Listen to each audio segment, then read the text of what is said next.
Students, कैसे हैं आप? आज स्टार्ट कर रहा हूं। एक छोटा सा और टॉपिक है, बहुत छोटा सा हेडिंग है, सेंटर ऑफ मास, बट बड़े काम का है। डायरेक्टली इनडायरेक्टली ये कई जगह आपको परेशान करता है अगर आपकी प्रिपरेशन अच्छी ना हो तो। वैसे इस टॉपिक को मैं बहुत इजी रेट करता हूं अगर आप कंसेप्चुअली ठीक है तो, नहीं तो ये बहुत टफ हो जाता है। इसके क्वेश्चंस, बहुत छोटे क्वेश्चंस भी परेशान कर देते हैं।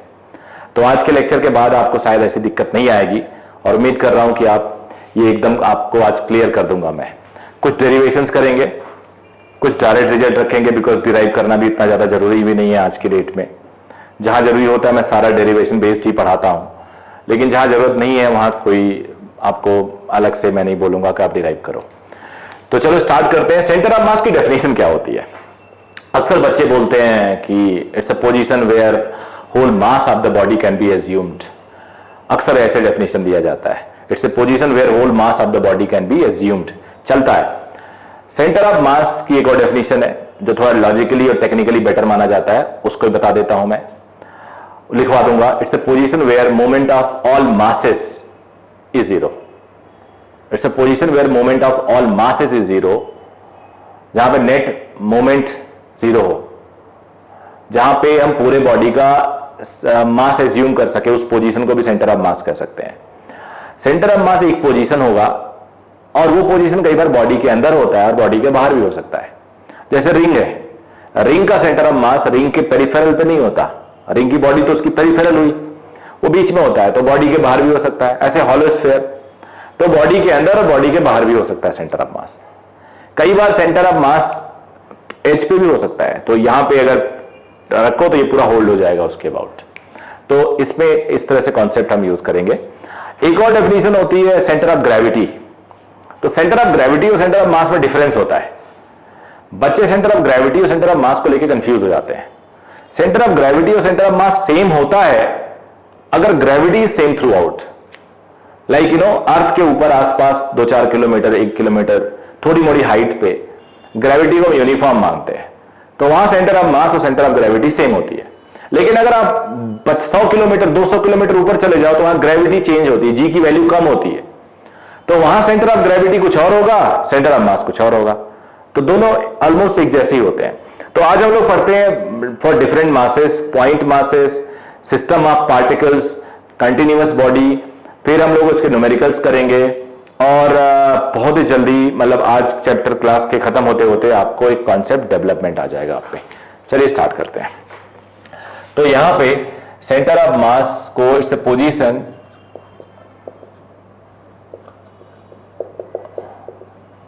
Where position with in a body और outside of a body where its whole mass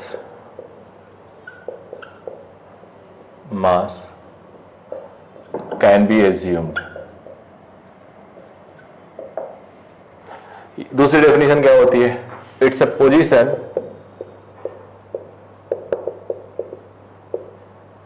where moment of all masses. थोड़ा सा मैं रुक रहा हूं। मासेस तुम सोच रहे हो एक ही बॉडी है, तो एक बॉडी, उस बॉडी का सेंटर ऑफ मास में पार्टिकल्स, छोटे छोटे पार्टिकल्स मान लो, या सिस्टम ऑफ पार्टिकल्स है, तो इसलिए ऊपर वाला भी बॉडी या सिस्टम के लिए भी हो सकता है। सिस्टम ऑफ बॉडीज, पार्टिकल्स के सिस्टम, एक यहां, एक यहां, एक यहां, एक यहां, इस तरह से। तो it's a position where moment of all masses is zero. अब हम लोग इसकी वैल्यूज, न्यूमेरिकल जो हमें पढ़ना है बेसिकली, उसको देखते हैं।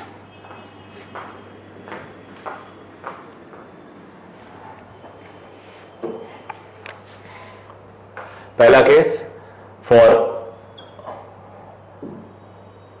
1 mass for 1 point mass. Basically हमें पोजीशन देखना होता है बेटा। पोजीशन के लिए आपको पोजीशन वेक्टर पढ़ा है ना आपने, वही मान लो एक मास यहां है, तो सेंटर ऑफ मास इसका आर होगा, डेफिनेशन वाइज ये आर होगा, पॉइंट मास है। लेकिन फॉर सिस्टम ऑफ पार्टिकल्स, एक मास था तो आर में बोल दिया आर है, वेक्टर लगाना हो वेक्टर लगा दो, आर सेंटर ऑफ मास को एक्स आई कैप, वाई जे कैप, जेड के कैप, यू में राइट सीएम सीएम सीएम मतलब सेंटर ऑफ मास। और सिस्टम ऑफ पार्टिकल्स,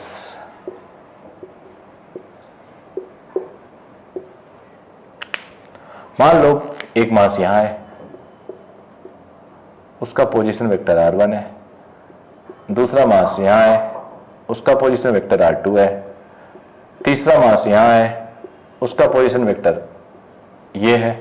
इस तरह से अगर आपको n नंबर ऑफ मासेस दिए हुए हैं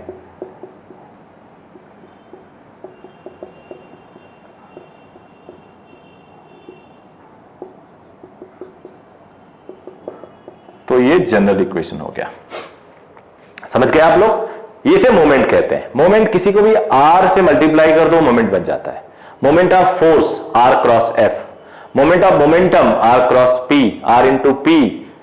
तो एक्सक्यूज मी, तो यहां से m1 r1 plus m2 r2 ऐसे करके आपने लिख लिया, पोजीशन आ गया। कई बार आपसे वो x सेंटर ऑफ मास पूछ बैठेगा, तो सबके x कोऑर्डिनेट लिख लो भाई।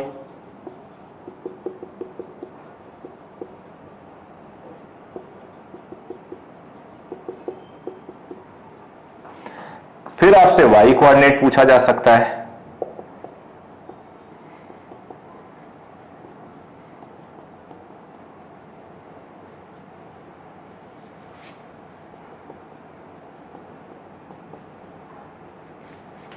फिर आपसे z कोऑर्डिनेट पूछा जा सकता है।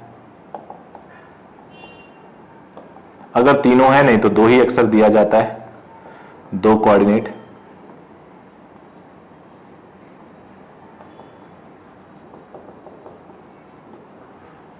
और फिर एक साथ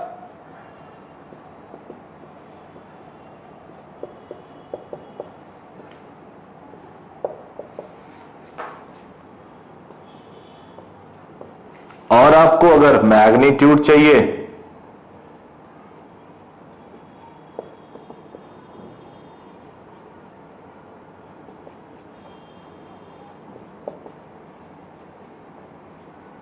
ये हो जाएगा। तो ये तो रहा सिस्टम ऑफ पार्टिकल्स के लिए। फॉर कंटिन्यूअस मास देख लेते हैं तीसरा।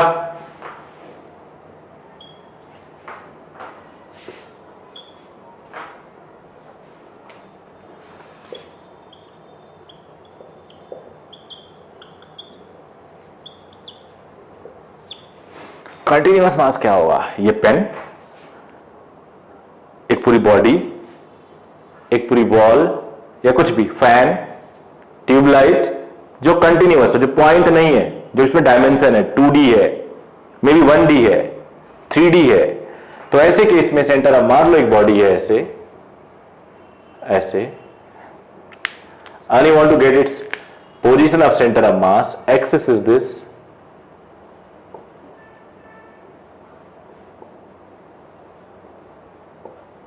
तो एक डिफरेंशियल मास लेंगे बेटा। तो R सेंटर ऑफ मास हो जाएगा RdM अपॉन dm। ये इसको भी तुम x axis, y axis, z axis से लिख सकते हो। ये जो नेट नीचे dm आएगा ना, integration of dm is m, तो इसे टोटल मास कह सकते हो। तो ये बेसिक डेफिनेशंस आप लोग कॉपी कर लीजिए। क्वेश्चन सॉल्व करते हैं इसके। एग्जांपल लेते हैं। एग्जांपल क्या, ये थ्योरी समझ लो इसे। एक्स एक्सिस पे दो मास रखे हुए हैं, ये m2 ये m1। तो जब ये एक्स एक्सिस पे रखे हुए हैं, पॉइंट मास है, सेंटर ऑफ मास भी बीच में कहीं होगा। मान लो इनके बीच में सेपरेशन d है, बट हमें तो रूट से सॉल्व करना है, तो इसका कोऑर्डिनेट होगा d0, इसका कोऑर्डिनेट होगा 0 0। सेंटर ऑफ मास मान लो यहां कहीं आता है cm, c.o.m भी लिखते हैं, बट मैं cm लिखा। y कोऑर्डिनेट देखो दोनों में 0 है, तो इसलिए y में कोई चेंज नहीं। अब सेंटर ऑफ मास, एक सेंटर ऑफ मास लिखता हूं, ये होगा m1x1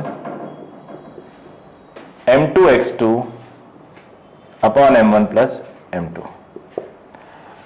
m1 0 है, mn into 0 0, m2d upon m1 plus m2, ये हो गया। इसे मान लो यही पोजीशन आया, इसे मान लो R1, 1 के साथ R1 और 2 के साथ R2, तो ये हो गया R1।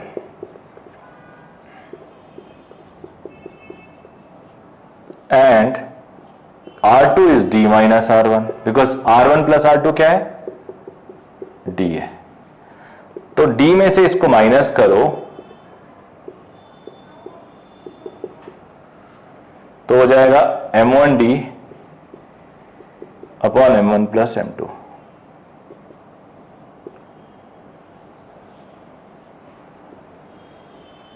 ये दोनों को देखो तो एक खास चीज दिखेगी, d दोनों में सेम है, बेस दोनों में सेम है, R1 के टाइम m2 है, R2 के टाइम m1 है। तो अगर मैं दोनों का रेशियो निकालूं तो R1 में m2 आएगा अपॉन m1 आएगा।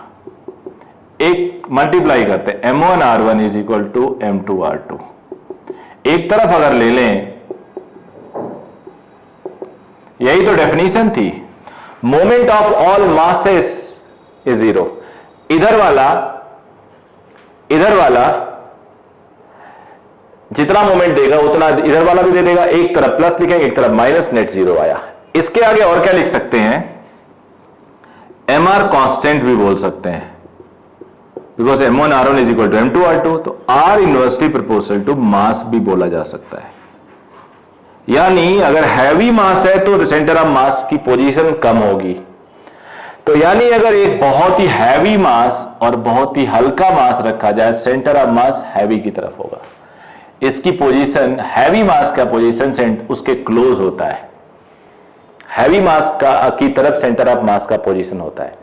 इसलिए जब हम सन और अर्थ को कंपेयर करते हैं तो सेंटर ऑफ मास सन की तरफ जाता है, मून और अर्थ का कंपेयर करते हैं तो सेंटर ऑफ मास मून की तरफ जाता है। आप जानते हो पार्क में अगर मान लो इस तरह से इधर कोई मोटा बच्चा बैठ गया और इधर पतला, तो सेंटर ऑफ मास की वजह से ये ऐसे उठ जाता है, ऐसे, ये सेंटर ऑफ मास की वजह से होता है। तो आपने देख लिया ये फॉर्मूला। अब अगर इसमें एक चीज और कर दूं, if m1 is equal to m2, if m1 is equal to m2, दोनों इक्वल है, तो R1 होगा md upon m plus m, यानी d/2, R2 भी होगा d/2। तो इक्वल मासेस अगर है, इक्वल मासेस हैं और उनके बीच में सेपरेशन d है, तो सेंटर ऑफ मास बीच में होगा d/2 पे। यह आप लोग वैसे भी आइडिया से भी जान सकते हो बिना किसी बहुत हैवी कॉन्सेप्ट के। तो ये पहला क्वेश्चन बड़ा इंपॉर्टेंट है छोटा सा बट इंपॉर्टेंट बहुत है। इसने बताया मुझे कि सेंटर ऑफ मास का जो पोजीशन है और उस मास की वैल्यू का, इन दोनों का प्रोडक्ट है वो कांस्टेंट रहता है। इसने हमें बताया कि centre of mass heavy body की तरफ होता है। इसने हमें बताया सेंटर ऑफ मास लाइटर से दूर होता है, हल्की बॉडी से दूर होता है। इसने हमें बताया सेंटर ऑफ मास अगर दो मास इक्वल है तो बीच में होता है। तो ये चीजें हमें इसने बताया।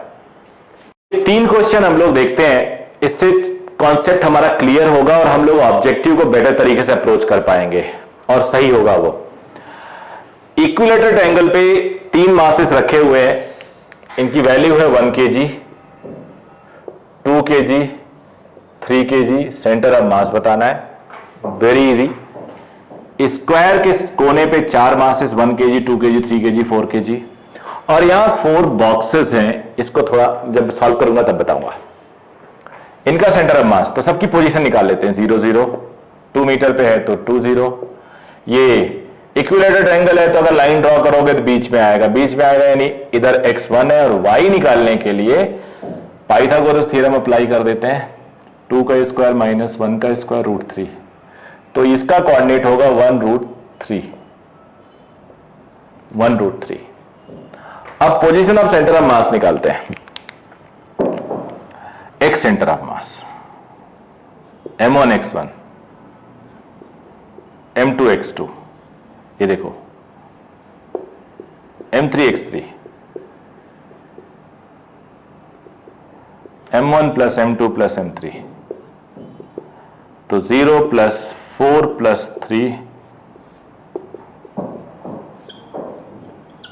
y सेंटर ऑफ मास देखते हैं, m1 y1, m2 y2, m3 y3 √3 upon m1 plus m2 plus m3। ये क्या हो गया, 0 0 3√3 अपॉन 6 √3/2। अब अगर इसको मुझे सॉल्व करना हो तो मैं एक्स कोऑर्डिनेट जो आया वो 1.16 ऐसे करके आया और ये √3/2 आया। इस पूरे लाइन पे कितना मास है बता जरा, 1 kg, 2 kg, 3 kg।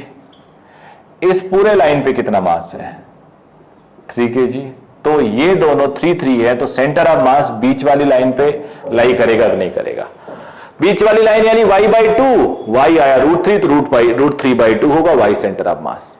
अब अगर हम बात करें x कोऑर्डिनेट का, तो ये जो ब्लू लाइन है, मिड लाइन है, उस पे 3 किलो है, मिड लाइन पे 3 kg है, इससे पहले 1 kg हल्का, इससे बाद में 2 kg भारी, तो सेंटर ऑफ मास भारी की तरफ होगा, यानी मिड से राइट, यानी मोर देन वन। तो इसकी हेल्प से आप लोग ऑब्जेक्टिव और बेटर तरीके से पिक कर सकते हो। यहां देखते हैं, कोऑर्डिनेट 0 0, कोऑर्डिनेट 2 0, कोऑर्डिनेट 2 2, कोऑर्डिनेट 0 2। अब सेंटर ऑफ मास x का, x1 m1 x1, m2 x2, m3 x3, m4 x4।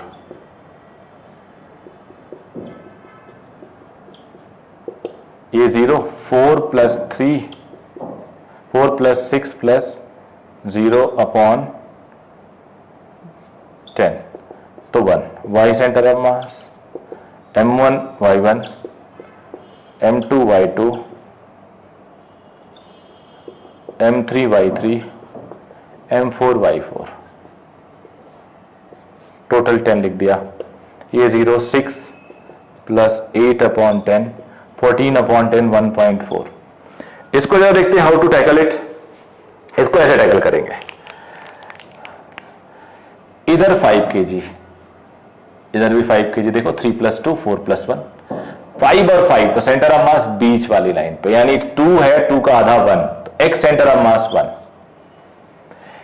इस लाइन पे कितना है, 2 1 3, इस लाइन पे 4 प्लस 3 7, तो 7 ऊपर 3 नीचे, centre of mass towards 7, so more than half means 1.5. By this way you can tackle this question. Now let's see the third one. Third one, मान लो 4 इक्वल मासेस थे, ये पिज्जाज मान लो, घर में आया, ऐसे 4 पीसेस है, स्क्वायर शेप में है, राउंड नहीं है मान लो, यूनिफॉर्म है ये, इसका साइड है 4 है, सेंटीमीटर या मीटर कुछ भी मान लो। एक वाला उठा के इस पे रख दिया गया, यानी इसको ऐसे रख दिया गया। अब सेंटर ऑफ मास निकालना है, एक वाला उठा के उस पे रख दिया गया। तो ऐसे केसेस में जब डायरेक्टली ना दिया और एरिया या वॉल्यूम, देखो थिकनेस सेम हो तो एरिया मास की जगह पे density into area into thickness लिख सकते हो, थिकनेस सेम है तो कैंसिल हो जाएगा।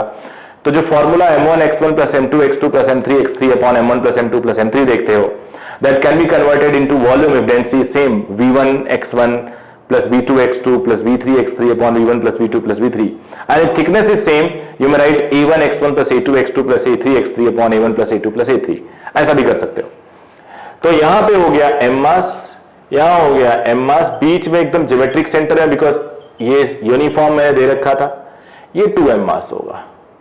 अब 4 का आधा 2, 2 का आधा 1, तो 1 और 1 ये हो गया, तो इसका कोऑर्डिनेट हुआ 1 1।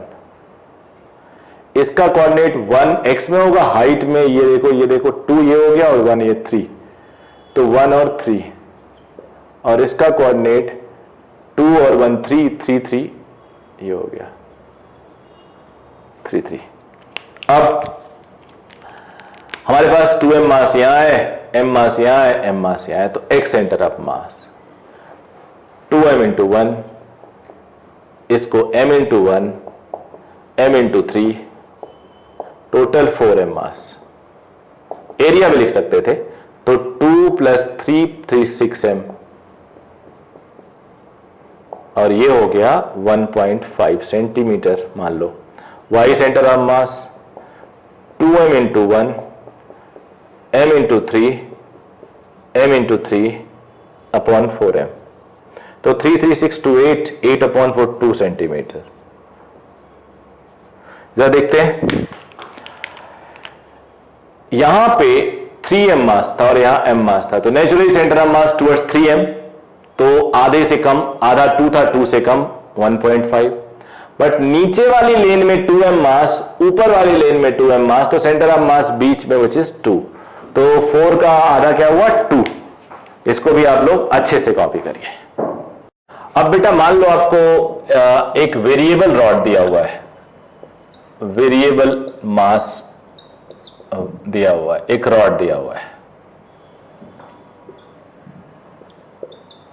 एक रॉड है जिसकी डेंसिटी यूनिफॉर्म नहीं है, x 0 से स्टार्ट होके xl तक जा रहा है। Mass per unit length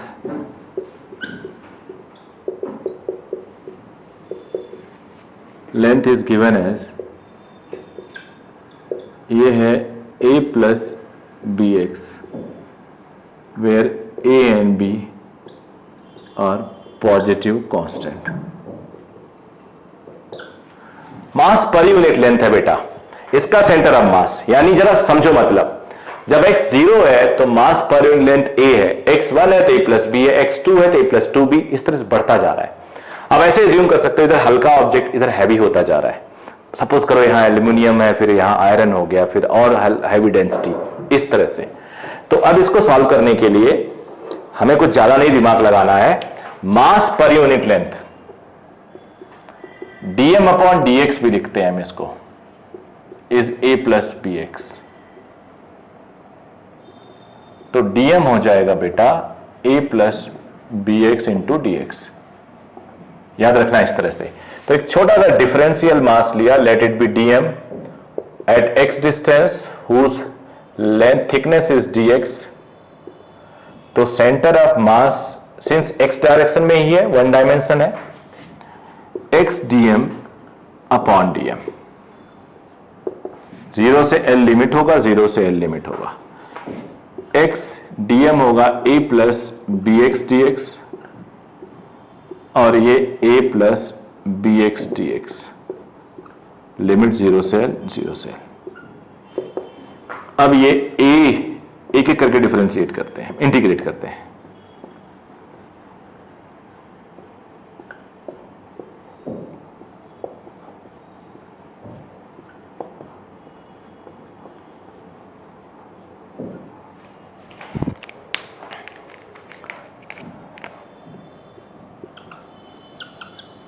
x dx होगा एक्स स्क्वायर बाई 2,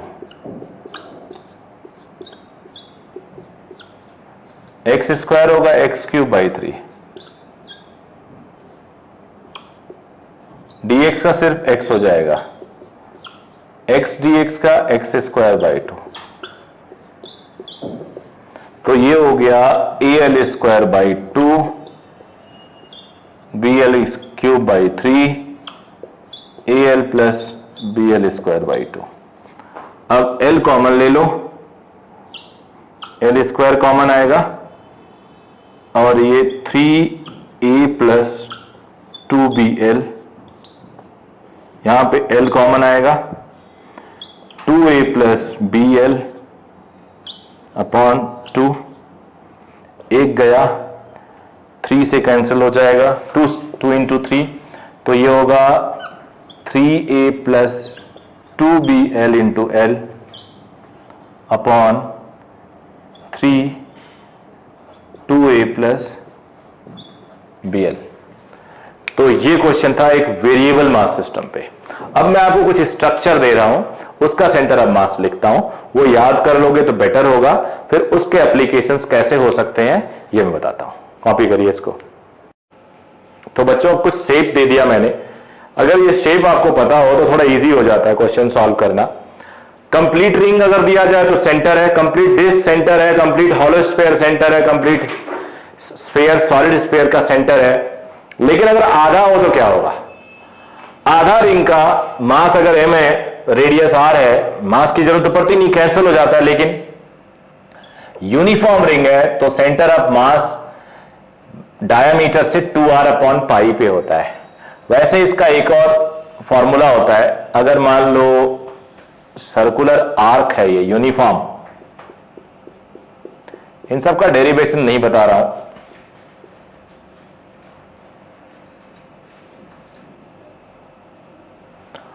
और ये आधा थीटा बना रहा है,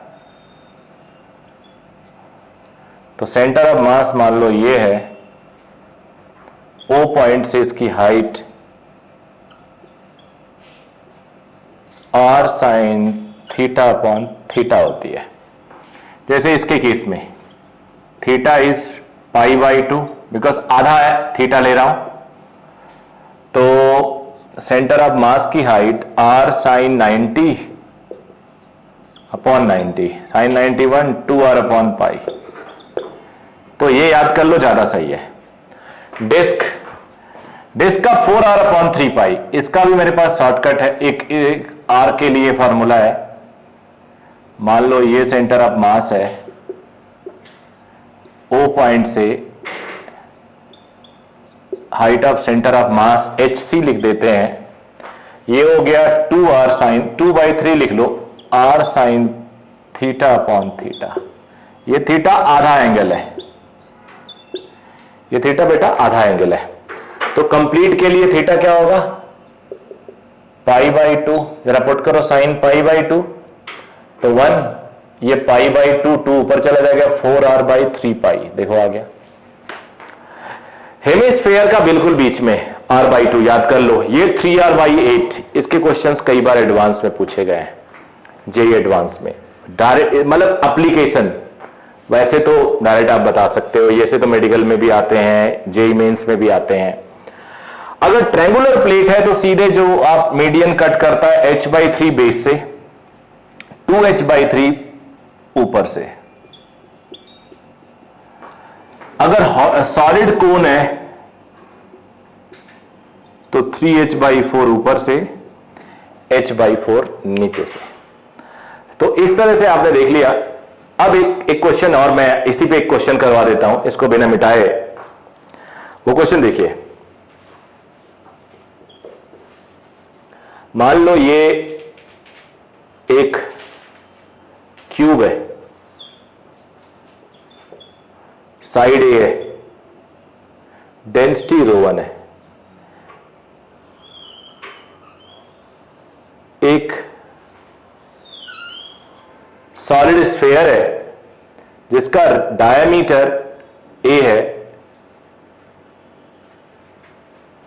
यानी रेडियस a/2, दोनों का इसकी डेंसिटी, ये solid sphere,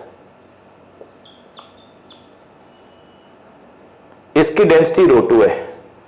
combined centre of मास उनके पॉइंट ऑफ टचिंग पे है। You have to find out relation between ρ1 and ρ2। You have to find out relation between ρ1 and ρ2।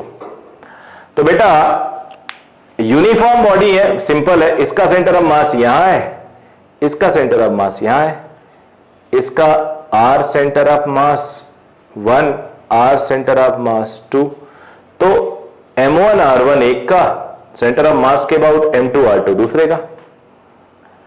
m1 है mass density into volume, cube का volume a cube, r1 है a/2, इसका मास है, इसकी density 4/3 πr3, r है a/2, मास हो गया into radius, radius a/2, तो एक a/2 गया,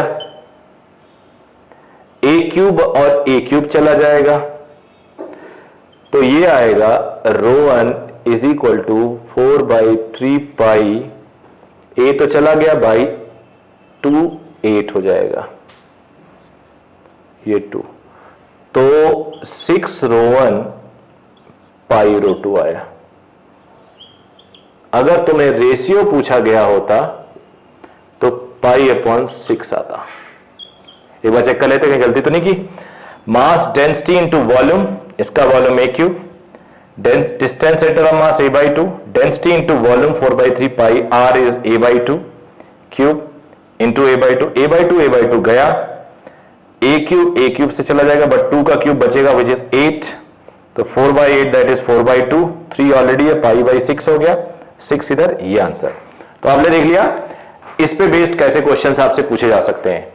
ऐसे क्वेश्चन आप लोग से पूछा जा सकता है क्यूब पे बेस्ड, मैं भी कर देता हूं।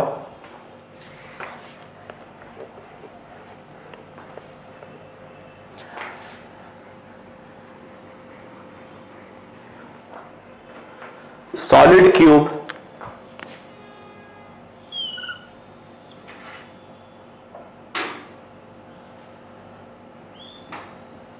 और एक स्फीयर,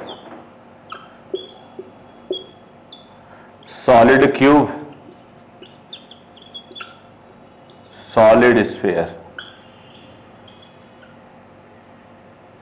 कंबाइंड सेंटर ऑफ मास यहां है, combined centre of mass centre पे है, तो इसका होता है h/4 पे, ए दिया हुआ है, रेडियस h/4 पे, इसकी हाइट गिवन है 3a और इसकी a पे, इसका डेंसिटी ρ1 हाथ दिया हुआ है, तो m1r1 is equal to m2r2 about centre of mass. Mass है डेंसिटी इंटू वॉल्यूम, वॉल्यूम होता है πr² 1/3 πr² h into r1 h/4, r1 मतलब सेंटर ऑफ मास का पोजीशन, डेंसिटी 4/3 πr³ ra है into position of centre of मास, ये r is a, तो कुछ cancel हो रहा है, अब पाई गया, h को हम a के टर्म में अभी लिखेंगे, चलो लिख देते हैं, तो ये ρ1/3/4 भी है, तो 4 इंटू 3 a² h² हो जाएगा, h² होगा 9a², ρ2 4/3 a⁴, तो देखो a⁴ सब लोग कैंसिल कर दीजिए, 3 3 जा 9, ये हो गया, उसके बाद अब क्या बचा, 3ρ1/4 इज इक्वल टू 4ρ2/3, तो यहां से ρ1/ρ2 इज 16/9। अब अगर एडवांस में, जेई एडवांस में एक क्वेश्चन आए और बोला जाए ये 4/3 टू द पावर x है, so find out the value of x, integer type का क्वेश्चन, तो x हो जाएगा 2। देखो कितना बढ़िया इंटीजर टाइप का क्वेश्चन बन गया, बेसिक कॉन्सेप्ट से, कोई लेंथी कॉन्सेप्ट नहीं, कोई कॉन्सेप्ट, कोई बड़ा कैलकुलेशन नहीं, बेसिक कॉन्सेप्ट से जेई एडवांस का एक क्वेश्चन बन गया। और बाकी तो नीट के और जेई मेन के क्वेश्चन ये है ही, तो आई होप ये आप याद कर लोगे। क्वेश्चन सॉल्व करते हैं। मान लो एक डिस्क है, ओरिजिनल मास इज m। अब इस डिस्क में से मैंने एक छोटा डिस्क रिमूव कर लिया, ये अब ये बचा,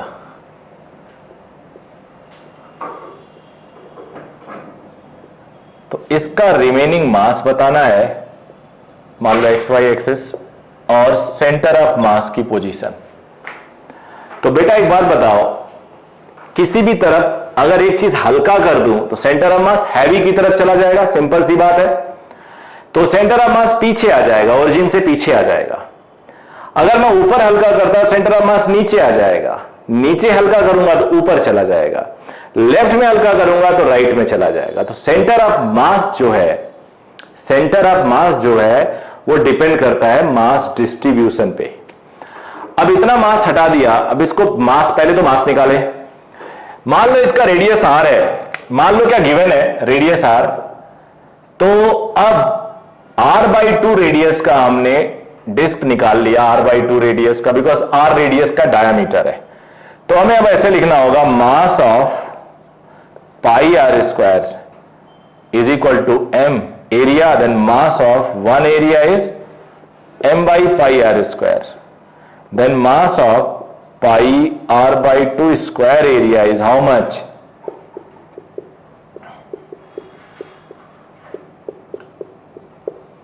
m/4।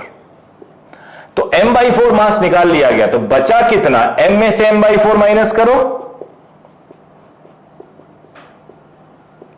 3m/4 ये बचा। अब इसको सॉल्व करते हैं।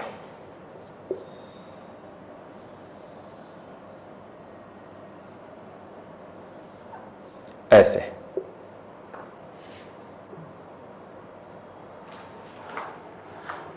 सुपरपोजिशन लॉ लगा, याद रखना, चाहे वो इलेक्ट्रोस्टैटिक्स हो 12th में, चाहे वो हीट के केस में नहीं सेंटर ऑफ मास हो, चाहे मोमेंट ऑफ इनर्शिया हो, इन सभी केसेस में सुपरपोजिशन प्रिंसिपल लगाया जाता है। यानी कंप्लीट में से इतना माइनस किया जाए तो वो सुपरपोजिशन प्रिंसिपल कहलाता है। और ये जो कॉन्सेप्ट है इससे एकदम एक्यूरेट आंसर आपको मिलेगा। इतना डिस्क आपने निकाल लिया इस कंप्लीट में से,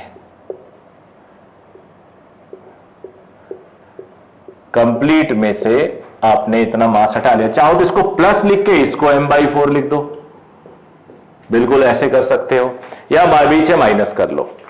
अब इसका सेंटर ऑफ मास निकालना है, x सेंटर ऑफ मास। देखो बच्चे, जितना y में निकाला गया उतना -y में भी निकाला गया, तो y में शिफ्टिंग नहीं होगा। x में इतना ज्यादा निकाल लिया गया, -x में कुछ नहीं निकाला गया, तो शिफ्टिंग माइनस की तरफ होगा। इसका सेंटर ऑफ मास 0 0, इसका सेंटर ऑफ मास इसके ज्योमेट्रिक सेंटर पे which is r/2 distance away from origin is this. तो अब x centre of mass is m1x1 plus m2x2 upon m1 plus m2, और आंसर निकलेगा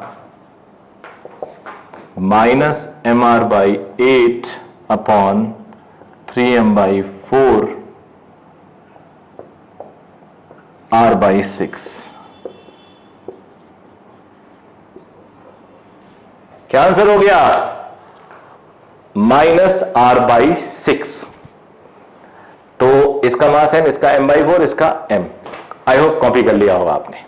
ये बेटा सॉलिड स्फीयर है। ये अब ये डिस्क नहीं रहा, ये सॉलिड स्फीयर है, रेडियस r है,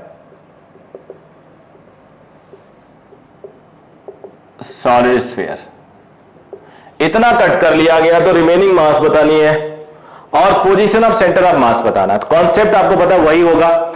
डिस्क 2D होता है तो एरिया, वॉल्यूम, अब स्फीयर 3D है तो वॉल्यूम। अब आप लिखोगे mass of 4/3 pi r cube is equal to m।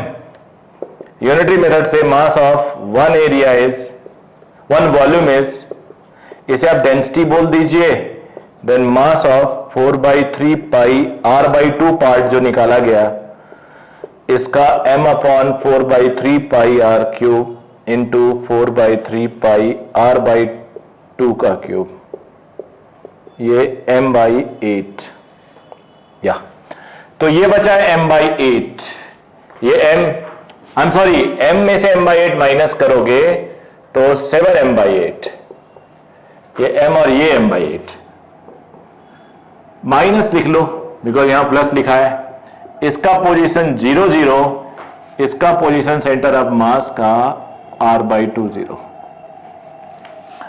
तो x centre of mass, situation बिल्कुल वैसा ही है, m into 0 minus m/8 into r/2, m1 plus m2 कितना हो जाएगा, minus mr by 16, 7m by 8, 2 मास से मास कैंसिल हो गया, minus r by 14। Centre of मास कितना पीछे हो गया, माइनस r बाई 14। अब सुनो, अब कुछ क्वेश्चंस ऐसे आते हैं, एक बार जेई में क्वेश्चन, ये भी जेई का क्वेश्चन है, एक बार जेई में क्वेश्चन आया था, यहां से छोटा सा पार्ट कट कर दिया गया, अब सेंटर ऑफ मास बताओ, यहां से कट कर दिया जाए, यहां से कट कर दिया जाए, इधर खिसकेगा, यहां से कट किया जाए, अगर सेम डिस्टेंस है तो उतना ही इधर खिसकेगा। तो अब इस तरह के सारे क्वेश्चंस को आपको टैकल करना है। अब बेटा एक पार्ट और बनता है इस पे, जिसमें हम लोग if no external force is acting, if no external force is acting, then position of center of mass as well as position of linear momentum is conserved. Position नहीं, linear momentum is conserved, position of center of mass is conserved. तो इसका मैं part 2 लेके आऊंगा centre of मास का। और मेरे आप टेलीग्राम चैनल से भी जुड़िए आप लोग, टेलीग्राम चैनल पे मैं क्वेश्चन डालता हूं, पीडीएफ डालता हूं और उसका सॉल्यूशन इस पे स्क्रीन पे डिस्कस करता हूं। तो इसका एक मैं एक्सरसाइज सेक्शन लेके आऊंगा, एक्सरसाइज सेक्शन मतलब एक असाइनमेंट आपको दूंगा और उसका हम लोग क्वेश्चन सॉल्व करेंगे। मजा आएगा आपको, जो कॉन्सेप्ट आपने सीखा उसको अप्लाई कैसे करते हैं। वैसे बेटा ये बताऊं आपको, एक ही चीज करना होता है हमें पढ़ने के लिए, मतलब पढ़ते हम एक ही चीज के लिए इनफैक्ट, और वो है एग्जाम देना। नॉलेज बनाना उड़ाना बात तो ठीक है, बट अल्टीमेट एम जो होता है हमारा एग्जाम देना होता है और एग्जाम में अच्छा नंबर लाना होता है। तो जो आप इतने सारे कॉन्सेप्ट पढ़ते हो उसका एक ही निचोड़ है कि आपको एग्जाम में उसको सही सही सॉल्व कर लेना है। तो आई होप आपको ये पसंद आया होगा और आप आगे भी जारी रखोगे। चैनल को हम लोग काफी मेहनत कर रहे हैं, मैं काफी पर्सनली आप लोग के लिए वीडियो बना रहा हूं, तो हमारी एक्सपेक्टेशन आप इसको ज्यादा से ज्यादा शेयर करिए, ग्रुप्स में शेयर करिए दोस्तों के, और इनकरेज करिए लोगों को इसको ज्वाइन करें, उनको बेनिफिट हो। अपने रिलेटिव्स को बोलिए, अपने दोस्तों को बोलिए कि इस चैनल को सब्सक्राइब करें। Thank you.